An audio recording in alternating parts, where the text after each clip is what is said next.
there, I'm Ginzburg, and I'm here with Steven Rosenberg, and I am really excited. I just moved to Southern California, so for our audiences who are not familiar, I've been living in Denver for the last 7 years, but now I'm in California, and behind me is a pretty awesome view, and it's not a green screen, so I'm really excited to be here.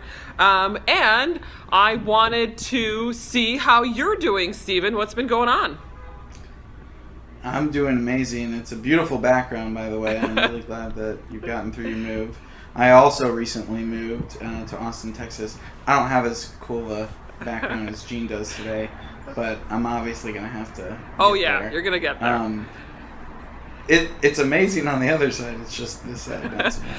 Cool. Well, we wanted to talk to you today, to our audiences, about online, offline, and specifically about offline events. So how do you drive traffic to from online? So like, let's say you have an event and you want to promote it online first, and then how do you then promote it? And then how do you get people to this event offline? So very interesting dynamic between these two things.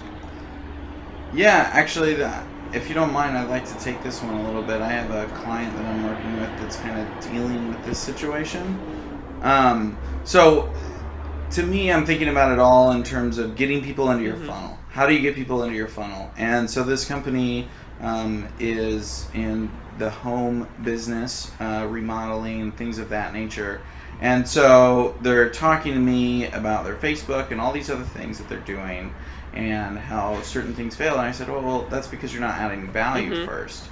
And so what I essentially went through with them and what I want to go through with everybody here is how to get people involved in your funnel. And I have kind of 4 steps that I think are really important and that will work really effectively to get people, especially when you have a online as well as an in-person dynamic. So when you're dealing with homes, like you're going to meet somebody. It's not going to be purely transacted over the internet. Sure. But you want to get people into your funnel first. So I think adding value. I said, no more sales pitch posts on Twitter and Facebook. Stop trying to sell people stuff. Add value. How do I build XYZ? How do I do this? This is how you do this. This is how you do this, so that people are starting to come there. Then host an event.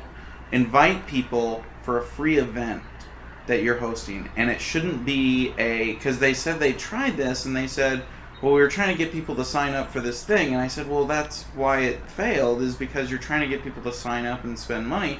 Invite people, same type of event, have some food, have some drinks, and show them how to build a birdhouse, or how to tile their bathroom, or how to, do some kind of project with them. So, for free, right? Then you get the chance to get them in person. You're not trying to sell them anything, but you're building a relationship. You're getting them into your funnel, right? If you think it's appropriate, exchange business cards or do something like that. And then after the event, make sure that you follow up with an email, with a phone call, something like that. And then after that comes your call to action. So you're having all of these touch tone standpoints with them before you're actually asking for anything.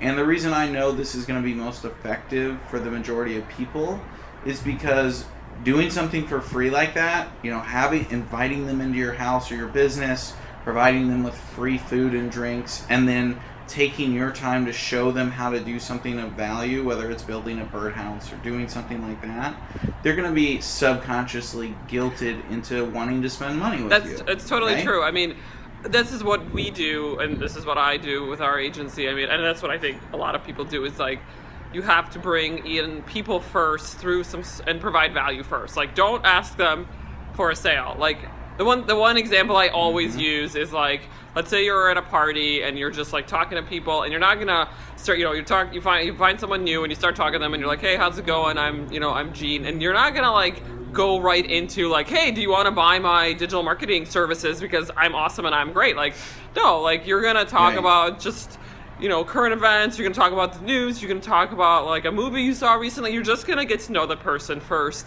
And then over time, they might be like, oh, you do digital marketing. Oh, I have a business too. And maybe I need some digital marketing help. Like and that's how it works in like online too. People like seem to think that like online offline is like there's a big difference. It's like, no, it's the same thing. Like, you're not gonna go in with a sales pitch online first right away. You're going to nurture that person, you're gonna get to know them a little bit better, and then maybe if it's appropriate down the line, you're gonna be like, hey, buy this product of mine. If you're legitimate, well, of course. Though. I mean, but yes. if you're a scammer, it's not. Yeah. None of this information is relevant. Yeah, of course. Like, so just, you know, a lot of times like businesses think like push the product. It's like, no, you want to get them to know you first. Like, you want your customer to get to know what you're all about, what your mission is, what your business is all about, like what your products are all about, and then they might buy from you. It's just like everybody's so impatient to like make the sale right away. And it's like not making the sale like sometimes makes it seem like this product is not good or something. No, that's not the case at all. Your product can be fantastic. It's just like it takes some time for people to get to know you. That's all it is. That's how it is, and you know, and that's how humans are. Yeah, but you know, again, for a while, it's been the other way around because they were like, you know, we spent a bunch of money on advertising through TV. And it used to work for us, and now it doesn't. And, like, they're baffled. And I'm like, well, it's very clear. It's because TVs used to have control in a bigger sense of, you know, you'd watch a TV show program, but now, and the commercials would come on, you know, you're not going to get up and change the channel. Now, everybody TiVos it, or DVRs it, or whatever people call it, you know, where you record it so that you can fast forward through the commercials, or you're going to immediately pick up your cell phone, Yep. and you're going to do something else while that commercial is on. And so, like, people are just constantly trying to run away from you trying to shove something down their throat. Yep.